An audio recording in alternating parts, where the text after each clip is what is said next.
नमस्कार। Number one debate show मुद्दा गरम है देख रहे हैं आप। मैं हूं आपके साथ में हितेश व्यास। मोदी 3.0 का विजन, उसकी पहली झलक आज देखने को मिली। अब दावे बहुत बड़े थे, अब उन दावों के हिसाब से क्या ये दर्शन छोटे हैं, इसी पर करेंगे बात। 18वीं लोकसभा के पहले संसद सत्र के चौथे दिन राष्ट्रपति द्रौपदी मुर्मू ने आज अभिभाषण दिया। अपने संबोधन में राष्ट्रपति ने प्रधानमंत्री नरेंद्र मोदी के नेतृत्व वाली नवनिर्वाचित एनडीए सरकार की प्राथमिकताओं को सामने रखा। 50 मिनट के भाषण में राष्ट्रपति ने हर मुद्दे पर बातचीत की। उन्होंने कहा कि पेपर लीक करने वालों को कड़ी सजा दिलाई जाएगी। उन्होंने आपातकाल को संविधान पर सीधा हमला भी बताया और यह भी कहा कि देश ने इस हमले से उबर कर दिखाया है। राष्ट्रपति ने सेना को आत्मनिर्भर बनाने की तैयारियों के संदर्भ में भी सरकार की तैयारियों के बारे में बताया। नॉर्थ ईस्ट में शांति के लिए सरकार के प्रयासों का भी जिक्र किया। राष्ट्रपति ने कहा कि अगले बजट सत्र में कई बड़े फैसले लिए जाएंगे। आने वाला समय ग्रीन एरा होगा, यानी हरित युग का समय है। सरकार इसके लिए भी हर जरूरी कदम उठा रही है। सुनिए जरा कि अलग अलग विषयों को लेकर पहले राष्ट्रपति ने अपने अभिभाषण में क्या क्या मुख्य बातें कही हैं। आगामी सत्रों में मेरी सरकार अपने इस कार्यकाल का पहला बजट पेश करने जा रही है। ये बजट सरकार की दूरगामी नीतियों और फ्यूचरिस्टिक विजन का एक प्रभावी दस्तावेज होगा। इस बजट में बड़े आर्थिक और सामाजिक निर्णयों के साथ ही अनेक ऐतिहासिक कदम भी देखने को मिलेंगे। 25 जून 1975 को लागू हुआ आपातकाल संविधान पर सीधे हमले का सबसे बड़ा और काला अध्याय था। तो पूरे देश में हाहाकार मच गया था, लेकिन ऐसी असंवैधानिक ताकतों पर देश ने विजय प्राप्त करके दिखाया, क्योंकि भारत के मूल में गणतंत्र की परंपराएं रही है। कुछ परीक्षाओं में हुई पेपर लीक की घटनाओं की निष्पक्ष जांच और दोषियों को कड़ी से कड़ी सजा दिलवाने के लिए मेरी सरकार प्रतिबद्ध है। इससे पहले भी हमने देखा है कि कई राज्यों में पेपर लीक की घटनाएं होती रही है। दलीय राजनीति से ऊपर उठकर देशव्यापी ठोस उपाय करने की जरूरत है। तो राष्ट्रपति के इस अभिभाषण में पेपर लीक का जिक्र भी देखने को मिला, आपातकाल का एक बार फिर से जिक्र देखने को मिला।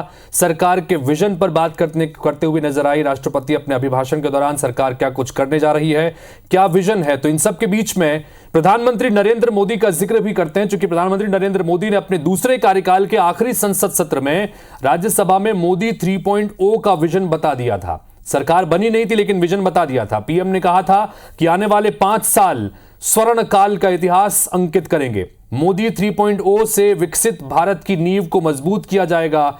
2047 तक भारत स्वर्णिम युग को फिर से जीने लगेगा। प्रधानमंत्री नरेंद्र मोदी ने विस्तार से समझाते हुए यह कह दिया था कि पिछले 1 दशक में हमारा ध्यान लोगों को बेसिक सुविधाएं उपलब्ध कराने पर था और अब हर परिवार का जीवन स्तर ऊपर उठे, यह समय की मांग है। लिहाजा आने वाले 5 साल हम क्वालिटी ऑफ लाइफ को बढ़ाने पर फोकस करने वाले हैं। न्यू मिडिल क्लास जो गरीबी से निकलकर बाहर आए हैं, उसे सशक्त बनाने का प्रयास किया जाएगा। हमारे लिए विकसित भारत शब्दों का खेल नहीं है, ये हमारा कमिटमेंट है और इसी भावना के साथ हम चले हैं और आगे भी चलते रहेंगे। ये पिछले यानी कि दूसरा जो कार्यकाल था उसका आखिरी सत्र के दौरान उन्होंने सदन के भीतर राज्यसभा में ये विजन आने वाले 5 साल का रख दिया था। तो जो विजन रखा गया, क्या उस विजन की झलक आज राष्ट्रपति के अभिभाषण में देखने को मिली, इस पर बात करेंगे। लेकिन पहले सुनिए कि नरेंद्र मोदी ने अपने 5 साल के विजन को लेकर क्या मुख्य बातें कही थी।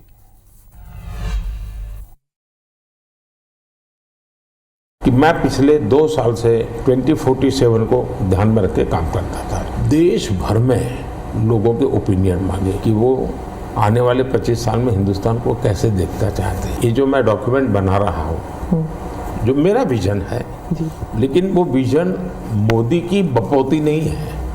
वो 15-20 लाख लोगों के विचारों को उसमें समाहित किया। एक प्रकार से इसकी ओनरशिप देश की है। तो देखिए, पहले कई सारे इंटरव्यूज उन्होंने दिए थे और इस इंटरव्यू में प्रधानमंत्री नरेंद्र मोदी की तरफ से विजन दे दिया गया था। सरकार तब बनी नहीं थी, चुनाव की तैयारियां चल रही थी, अलग अलग जगहों पर वो इंटरव्यू दे रहे थे।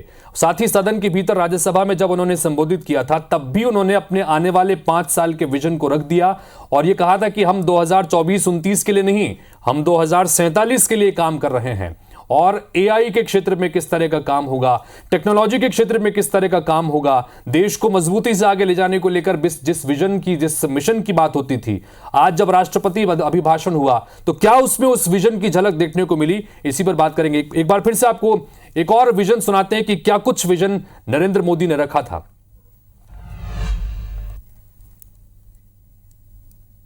एक ही लक्ष्य, नेशन फर्स्ट, एक ही इरादा 2047 विकसित भारत।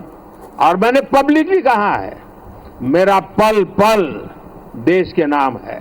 और मैंने ये भी वादा किया है देश को 24/7 फॉर 2047।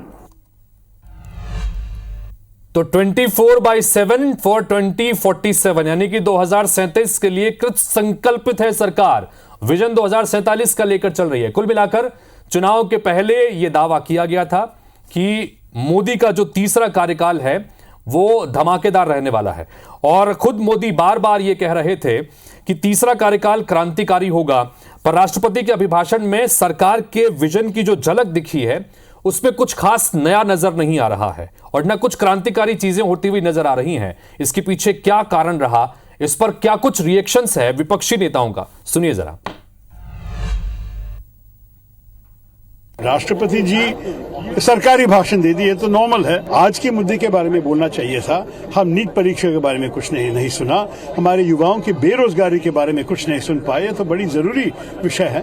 और आपको ये भी मालूम है कि मणिपुर इस शब्द तो ना प्रधानमंत्री के मुंह से निकला ना राष्ट्रपति जी से। सरकार ये दावा करती है कि दुनिया की 5वीं अर्थव्यवस्था और तीसरे नंबर की अर्थव्यवस्था बन जाएगी, तो किसान क्यों दुखी है, किसान क्यों संकट में है? इतने बड़े पैमाने पे नौजवान बेरोजगार क्यों हैं, नौकरी क्यों नहीं उनके हाथ में? और फिर अग्निवीर जैसी व्यवस्था आधी अधूरी क्यों लागू करनी पड़ रही है? महंगाई क्यों है इतनी? विपक्ष को तो कुछ दिखाई नहीं देता, देश को जरूर दिखाई देता है कि हमारी सरकार ने विकास से लेकर के गरीब कल्याण तक और हर मुद्दे पर जो काम किया है वही महामहिम राष्ट्रपति जी ने आज देश की जनता के सामने रखा है। इसलिए विपक्ष तो केवल विरोध के लिए इस प्रकार की बातों का उल्लेख करता है।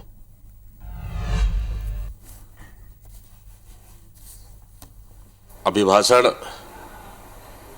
सरकार का बनाया हुआ स्क्रिप्ट को पढ़ते हैं वो, और उनकी मजबूरी है। राष्ट्रपति के अभिभाषण पे जब डिस्कशन शुरू होगा तो कांग्रेस जबरदस्त मजबूती से डिस्कशन करेगी। महामहिम राष्ट्रपति द्रौपदी मुर्मू जी ने जो सरकार के 10 वर्ष के कार्यकाल थे, मोदी सरकार के, जो देश का गौरव बढ़ा, देश आत्मनिर्भर बना, जो कई ऐसे क्रांतिकारी निर्णय लिए गए जिससे देश की दिशा बदली, जिनको विपक्ष हमेशा असंभव बताता था, ऐसे निर्णय लिए, उसके बारे में उन्होंने सारी इस बात रखी। चलिए, तो प्रतिक्रियाएं भी आपने सुनी। इस वक्त देश में अलग अलग पार्टी के सांसदों ने क्या प्रतिक्रिया दी है वो भी आपने सुना, विपक्षी सांसदों ने भी, और सत्ता पक्ष के सांसदों की तरफ से और नेताओं की तरफ से भी क्या प्रतिक्रियाएं। बहरहाल इन सब से बात करने के लिए इस वक्त हमारे साथ में 3 मेहमान जुड़ रहे हैं। संतोष पांडे साहब भारतीय जनता पार्टी के सांसद हैं, राजनांदगांव से दूसरी बार लगातार सांसद बनकर संसद पहुंचे हैं। बहुत बहुत स्वागत है संतोष पांडे साहब आपका। साथ ही हमारे साथ में रविंद्र दुबे साहब वरिष्ठ पत्रकार जुड़ रहे हैं, और जितेंद्र मिश्रा जी हैं कांग्रेस पार्टी के प्रवक्ता। जितेंद्र जी आपका भी बहुत बहुत स्वागत है, तीनों का बहुत बहुत स्वागत है। सबसे पहले संतोष पांडे जी आपसे जानना चाहेंगे, राष्ट्रपति का अभिभाषण माना जाता है कि सरकार के आने वाले कार्यकाल जो है उसका एक विजन होता है, विजन डॉक्यूमेंट के रूप में देखते हैं। चूंकि इस कार्यकाल में, इस जीत से पहले ही प्रधानमंत्री नरेंद्र मोदी ने अलग अलग मंचों के जरिए अपने इस विजन को सामने रखा था कि कैसे वो 2047 के लिए इस बार काम करने जा रहे हैं। क्या आज का जो अभिभाषण है इसमें आपको उस विजन की झलक दिखती है? जी बिल्कुल। भारत का जो विरासत है गौरवशाली, जो उसका उन्होंने बखान किया, और भविष्य में जो करने वाले हैं उसकी भी बात उन्होंने कही। और मैं सुन रहा था कि कांग्रेस के कुछ नेता और दीपक बैस जी छत्तीसगढ़ के कह रहे थे कि ये केवल बखान करते हैं। तो आज तक कांग्रेस पार्टी जब ये शासन में थी तो क्या कर रही थी? अरे भाई, इस ज्वाइंट सेशन में सरकार के किए गए कार्यों के साथ साथ भविष्य में हमारा रोड मैप क्या होगा, और सब प्रकार की बातों की ही चर्चा करते हैं और उसमें डिस्कशन के लिए समय मिलता है, उसमें सब प्रकार की बातों को करते हैं। तो आज तो वही विषय रखा जाता है। तो इस प्रकार से आज चाहे महिलाओं के लिए हो, युवाओं के लिए हो, रक्षा क्षेत्र में हो, सभी क्षेत्रों की बात जो सरकार ने हमारी काम की उसके विषय में माननीय महामहिम राष्ट्रपति जी ने उसका विषय को रखा है। संतोष पांडे साहब, लेकिन ये बताया जा रहा है कि जो तीसरा कार्यकाल है वो बहुत क्रांतिकारी रहने वाला है। ये दूसरे कार्यकाल के आखिरी सत्र के दौरान राज्यसभा में भी प्रधानमंत्री ने इस बात का जिक्र किया था और जगह जगह इंटरव्यूज के दौरान भी किया था। आज के इस अभिभाषण में जैसा कुछ क्रांतिकारी जैसा आपको कुछ नजर आया? ऐसा है, वास्तव में माननीय प्रधानमंत्री जी अपने बीते हुए कार्यकाल में जो 10 साल का कार्यकाल रहा उनका ऐतिहासिक रहा है। मैं आपको बता दूं, चाहे मेडिकल कॉलेज की स्थापना की बात हो, चाहे एम्स की स्थापना की बात हो, और जितने भी पुराने काम थे उसके सबके रिकॉर्ड उन्होंने तोड़े हैं। 10 वर्षों में देश में 7 नए ऐसे IIT, 16 नए IIM और 15 नए एम्स के साथ 315 मेडिकल कॉलेज, 390 विश्वविद्यालय स्थापित किए हैं।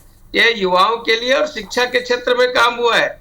और आज जिस प्रकार से राष्ट्रपति जी ने और हम सबके सामने जो जानकारी दी उसमें आप देखेंगे तो बहुत सारे काम हुए हैं और आने वाले समय में भी। और ठोस निर्णय के नाम से यदि कोई राष्ट्र नायक जाना जाता है, इतिहास के जितने भी उसको सब रिकॉर्ड को तोड़ने का काम माननीय प्रधानमंत्री जी ने किया।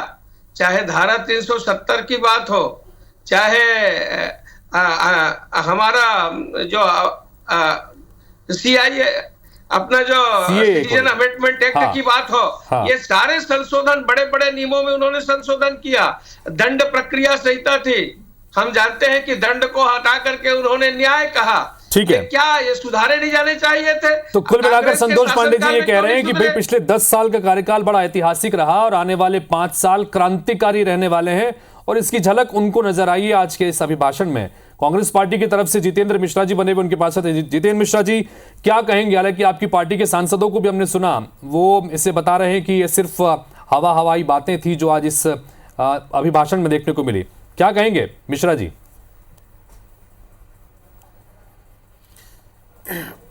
नहीं, देखिए, जो राष्ट्रपति का अभिभाषण होता है निश्चित तौर पर सरकार द्वारा लिखा जाता है और सरकार जब अपना अभिभाषण लिखवाती है तो उसमें अपनी उपलब्धियों को लिखवाती है। लेकिन राष्ट्रपति जी जब इसको पढ़ते हैं तो निश्चित तौर पर उनके कार्यालय से इस बात की तस्दीक होना चाहिए कि कहीं एक तरफा तो नहीं पढ़वाया जा रहा, उसमें उसका लेखा जोखा प्रस्तुत होना चाहिए। निश्चित तौर पर तारीफ जो अच्छी योजना है उनकी होना चाहिए और जो पिछली सरकार में कमियां रह गई उनको भी लेकर के सवाल खड़े करने चाहिए थे। आज के अभिभाषण में वो कहीं नजर नहीं आ रहा है। सीधा सीधा तारीफों का राष्ट्रपति जी ने क्या कहा? एक बार ग्राफिक्स वो भी चलाते रहेंगे। निवेदन करूंगा कि अगली बार कभी इस तरह की बात हो तो हाँ बोलिए अपनी बात रखिएगा। तो कम से कम लेखा जोखा तो मांग लिया जाए। ये सरकार 10 सालों में जितनी विफलता हुई है इस सरकार की, उसके उदाहरण देखे जाए तो एक नहीं 150 निकलेंगे। इस सरकार ने नोटबंदी के नाम पर देश को ठगा है।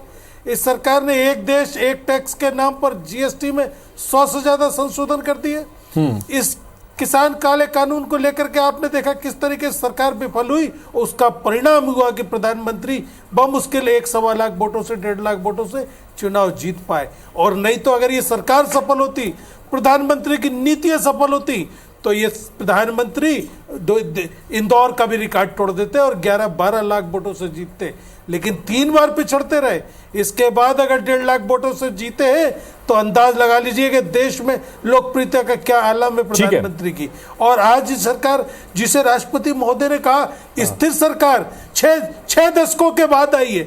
राजीव गांधी की सरकार को देखिए आप कितने सीटें लेकर के आई थी और आज 6 दशकों बाद ये स्थिर सरकार का बता रही। जो सरकार बैसाखियों पर टिकी है उसका जिक्र ये हो रहा है कि इतनी स्थिर सरकार इतनी बहुमत के साथ 6 दशक के बाद आई है। मुझे मैं तो इस पर संतोष पांडे जी से प्रतिक्रिया जरूर लूंगा, लेकिन रविंद्र दुबे साहब भी हमारे साथ में बने हुए हैं, वरिष्ठ पत्रकार हैं, उनके पास चलते हैं।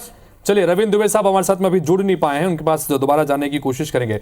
जवाब दीजिएगा संतोष पांडे साहब। जितेंद्र जी कह रहे हैं, आपने बताया कि 10 साल के कार्यकाल बड़ा ऐतिहासिक रहा। जितेंद्र मिश्रा जी तमाम कमियां गिनाते हैं और बताते हैं कि इस बार जो है किस तरह से बहुमत भी से भी भारतीय जनता पार्टी दूर रह गई, और इसी वजह से जिस तरह की बड़ी बातें थी जो सरकार बनने से पहले, वो अब विजन में नजर नहीं आ रहा। मैं माननीय जितेंद्र जी के दोनों बातों का उत्तर दूंगा। एक तो उन्होंने राजीव गांधी के लिए कही कि उन्होंने रिकॉर्ड तोड़ करके जिस प्रकार से भारी बहुमत के साथ, और पहले उन्होंने नोटबंदी की बात की। मैं आईबीसी के माध्यम से आपको बताना चाहूंगा कि हम सब जानते हैं कि 10 साल पहले भारत के बैंकिंग सेक्टर को डूबने से बचाने के लिए और सरकार ने बैंकिंग रिफॉर्म किए, आईबीसी जैसे कानून बनाए, और आज इन्हीं रिफॉर्म्स ने भारत के बैंकिंग सेक्टर को दुनिया के सबसे मजबूत बैंकिंग सेक्टर्स में से एक बना दिया है। हमारे सार्वजनिक क्षेत्र के बैंक आज मजबूत और लाभदायक है। सरकारी बैंकों का एनपीए लेकिन संतोष जी, कांग्रेस पार्टी के मेरी बात पूरी होने दीजिए सर, मैं आपको टोका नहीं, मेरी बात पूरी होने दीजिए। आज एसबीआई रिकॉर्ड मुनाफे में है, आज एलआईसी पहले से कहीं अधिक मजबूत है, आज जीएसटी भारत की इकोनॉमी को, और मैं ये कहूं कि आज भारत का जो कारोबार, जो व्यापार है, आसान बनाने का जो माध्यम बना है, और अप्रैल महीने में जिस प्रकार से जीएसटी कलेक्शन में और 2 किया है हमने, इससे राज्यों की आर्थिक ताकत भी बढ़ी है। ठीक है, ये इसका सबका जिक्र हमने देखा, इसका हमने जिक्र देखा संतोष पांडे साहब। लेकिन यहां पर विपक्षी पार्टी के सांसद और नेता ये कह रहे हैं कि पुरानी और घिसी पिटी बातों तक ही सीमित रह गया सरकार का ये विजन डॉक्यूमेंट, कुछ नया नहीं है इसमें, विपक्ष ये कह रहे हैं। ये काम जो 10 साल में हुए हैं, Congress party, Indian national Congress अपने पूरे नेहरू से लेकर के मनमोहन सिंह के कार्यकाल में भी ये काम नहीं कर पाए हैं।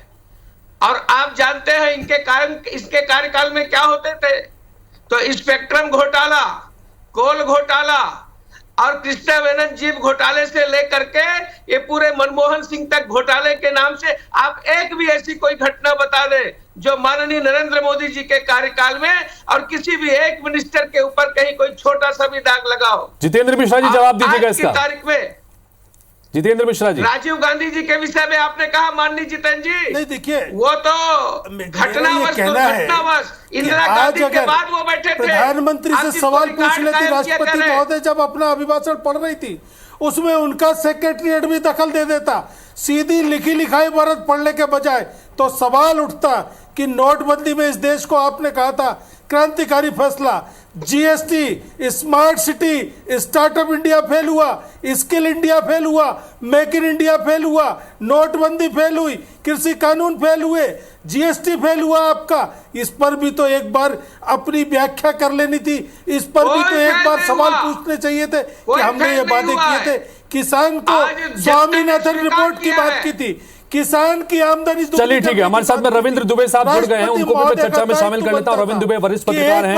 रविंद्र दुबे साहब, आज आपने अभिभाषण सुना होगा। अभिभाषण जननियम मानते हैं कि सरकार का विजन डॉक्यूमेंट होता है। इससे पहले जब सरकार बनने से पहले ही लगातार नरेंद्र मोदी की तरफ से भी एक विजन रखा गया था कि 5 साल किस तरह से क्रांतिकारी परिवर्तन वाला साल ये रहने वाले हैं, ये कार्यकाल रहने वाला है। आपको उस विजन के साथ आज का ये अभिभाषण क्या मैच करता हुआ नजर आया? उसी रोड मैप के किस तरह से देखते हैं?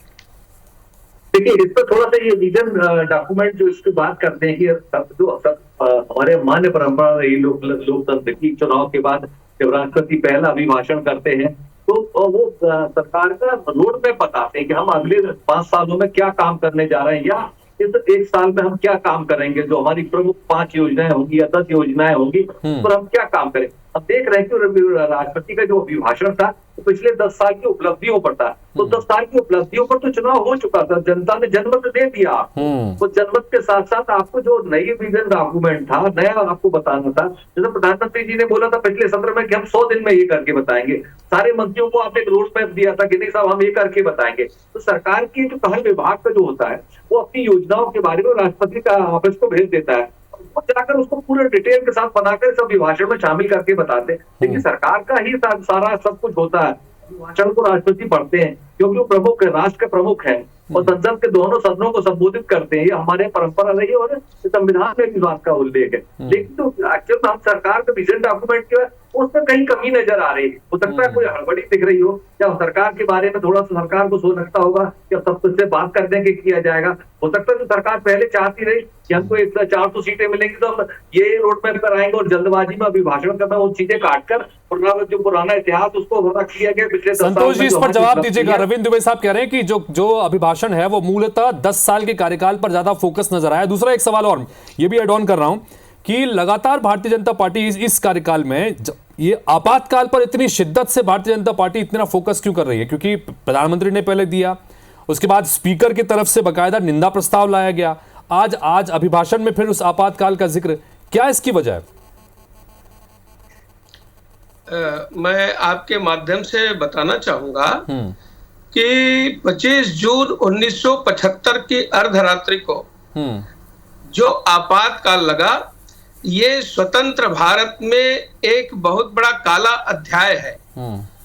1947 को देश स्वतंत्र हुआ और उसके बाद संविधान में परिवर्तन किया गया। 5 साल के कार्यकाल को इंदिरा गांधी ने केवल अपनी स्वार्थ की पूर्ति के लिए, ये जो मेरे भाई बैठे हैं कांग्रेस का, इनके सामने कोई जवाब नहीं है। जो मीडिया थी, मीडिया के मुंह पर ताला लगा दिया गया। संपादकीय उस समय छपने यानी संपादकीय को छाप ना करके कोरा संपादकीय देते थे। क्यों? लिखने के लिए कुछ है नहीं। प्रेस के तार करंट काट दिए गए, तार छपाई खाना बंद कर दिया गया और चाहे किसी भी दल के लोग हो, सबको कारागार में ठूस दिया गया। किशोर कुमार के गाने बंद कर दिए गए क्योंकि किशोर कुमार इंदिरा जी के पक्ष में नहीं थी। लेकिन संतोष जी, 50 साल पुराना ये घटनाक्रम है, काला दिवस लगातार भारतीय जनता पार्टी इस पर मनाती आ रही है साल दर साल। मैं आपको बता रहा हूँ ये संविधान को ऐसा कैमरे के सामने लेकर के शपथ ले रहे थे। वो शपथ लिए। ये संविधान। चलिए, इन सब के बीच में एक और विवाद जो कर मैं चाहूंगा कि मैं उस पर भी आपकी प्रतिक्रिया जरूर लूं। पीढ़ी को यह जानना चाहिए कि आपातकाल। ठीक है, संतोष जी बने हुए हमारे साथ में, जितेंद्र जी बने हुए हैं, रविंद्र जी बने हुए। एक और विवाद इस वक्त सदन के भीतर चल रहा है, फटाफट उसको लेने की कोशिश करते हैं। सपा सांसद हैं आर.के. चौधरी, उन्होंने एक मांग रखी है और नई बहस छेड़ दी है। उन्होंने संसद में स्थापित सेंगोल को हटाने की मांग की है। उनका कहना है कि संविधान जो है वो लोकतंत्र का पवित्र ग्रंथ है, सेंगोल राजतंत्र का प्रतीक है, तो डंडे से नहीं चलता लोकतंत्र, संविधान से चलता है, ये उन्होंने कहा। एक बार सुनिए जरा। सेंगोल तमिल भाषा का शब्द है, उसका हिंदी माने है राजदंड। राजदंड का और हिंदी माने है राजा की छड़ी। राजा की छड़ी का और माने है राजा डंडा। कभी राजा जब अपने दरबार में बैठता था तो फैसला करता था, एक डंडा पीटता था, छड़ी पीटता था। तो अब देश संविधान चलेगा, न कि राजा का डंडा चलेगा। स्पीकर साहब ने ये कह दिया कि इमरजेंसी लगी थी कांग्रेस टाइम में, अभी वो भूले नहीं। तो आर.के. चौधरी चूकने वाले नहीं हैं। ये जो सेंगोल का टॉपिक है, इसको निश्चित तौर पर हम चलिए, ये समाजवादी पार्टी के सांसद की मांग है कि सेंगोल को हटाया जाए क्योंकि संविधान जो है लोकतंत्र डंडे से नहीं चलता। हाँ बताइए, आपके पास ही आ रहा था मैं। संतोष पांडे साहब क्या कहेंगे? आर.के. चौधरी जी माननीय सांसद हैं और इन्होंने एक शब्द कहा, राजा का डंडा। सपा के और आर.के. चौधरी जी सुन ले, वो राजा का डंडा नहीं है, वो राजा से ऊपर भी, जिसकी छत्र छाया में और जिसका ये कहते हैं कि हम सबसे ऊपर भी एक सत्ता होती है, वो दैवीय सत्ता जो हमें देख रही है। हम किसी भी प्रकार का गलत ना करें, निरपेक्ष होकर के काम करें, भेदभाव ना करें, ये उसका प्रतीक है। और उसकी छत्र छाया में ठीक है। जितेंद्र जी, इस पर प्रतिक्रिया आपकी। सेंगोल को लेकर जो विवाद है उस पर आपकी क्या प्रतिक्रिया, क्योंकि आपके सहयोगी संगठन है समाजवादी पार्टी, उन्होंने मांग रखी है। देखिए, राजतंत्र से छुटकारा मिलाने के लिए बहुत संघर्ष किया, अंग्रेजों से गुलामी से पीछा छुड़ाने के लिए बहुत संघर्ष किया, और आज अगर संविधान बनाया गया है तो निश्चित तौर पर संविधान को मानना चाहिए। सर्वोपरि संविधान है, इस तरीके से दूसरी चीजों को लेकर के आना कहीं ना कहीं राजतंत्र आपके मन में है, इसलिए आप उनके प्रतीकों का इस्तेमाल कर रहे हैं। आज जिस तरीके से प्रेस की स्वतंत्रता पर रोक लगा दी गई है, जिस तरीके से सांसदों को बाहर कर दिया जाता है, जिस तरीके से आप ये देखेंगे कि अघोषित आपातकाल देखा है हमने इन 10 सालों में, निश्चित तौर चलिए, तो पर ये कांग्रेस बताता है पार्टी कि के कहीं उस ना कहीं आपातकाल की याद भारतीय जनता पार्टी लोकतंत्र लगातार आपके दिलाती है, तो अंदर में कांग्रेस पार्टी नहीं समेत है, विपक्ष के नेता राजतंत्र कहते हैं कि आपके अघोषित अंदर में लोकतंत्र इस वक्त आपातकाल की स्थिति है। रविंद्र दुबे साहब, फाइनल कमेंट चाहूंगा आपका। हालांकि आप लेट जुड़े, मुझसे अब डिटेल में आपसे बात करनी थी मुझसे, लेकिन फिर भी ये जो मोदी का विजन को लेकर बात और उस पर जो अभिभाषण के जरिए बात निकल के सामने आई, रोड मैप को निकल के आई, क्या कहेंगे फाइनल कमेंट? 20 सेकंड के भीतर आप आखिएगा। देखिए, सरकार को बताना चाहिए था कि नीट को लेकर क्या हो रहा है, तो सबसे ज्यादा चिंता का विषय है। पूरे देश में सारे बच्चे बड़े परेशान, उनके माता पिता परेशान है। इसमें राष्ट्रपति और सरकार को रोड में बताना था कि हम इस नीट परीक्षा का क्या करने वाले हैं। उन्होंने बहुत संक्षिप्त में बोला हम कानून बनाने वाले, पेपर लीक को लेकर कानून बना, लेकिन लोगों को बताना चाहिए जो तात्कालिक समस्या है। लेकिन इस विपक्ष कह रहा मणिपुर की चर्चा, बिल्कुल सही बात है, पिछले 1 साल से इस वक्त जो भी चर्चा हो रही, तमाम विजन के साथ साथ और डेवलपमेंट को लेकर भी सरकार को 100 दिन का अपना रोड मैप रखना चाहिए। हम 1947 की बात कर रहे हैं, सॉरी 2043 की बात कर रहे हैं, तो 2043 में जाने से पहले समय की मेरे पास पाबंदी है, मुझे माफी चाहिए के साथ में आप सभी का धन्यवाद देना चाहूंगा कि आप सबने समय निकाला इस कार्यक्रम में अपनी बात रखने के लिए। आप तीनों का बहुत बहुत शुक्रिया। लेकिन कुल मिलाकर ये हम जिस तरह से बात कर रहे थे मोदी के 3.0 के विजन की, तो जिस विजन के तहत बात की जा रही थी कि इस बार तीसरा कार्यकाल धमाकेदार होगा, नरेंद्र मोदी की तरफ से खुद लगातार एक विजन सामने रखा गया था, लेकिन आज जब अभिभाषण निकल के सामने आया तो 10 साल के कार्यकाल का उसमें गुणगान ज्यादा देखने को मिला। आगे आने वाले 5 सालों का विजन उतना नजर नहीं आया, इसलिए विपक्ष भी इस पर अब सवाल खड़े कर रहा है। फिलहाल इस बुलेटिन में इतना ही। नमस्कार।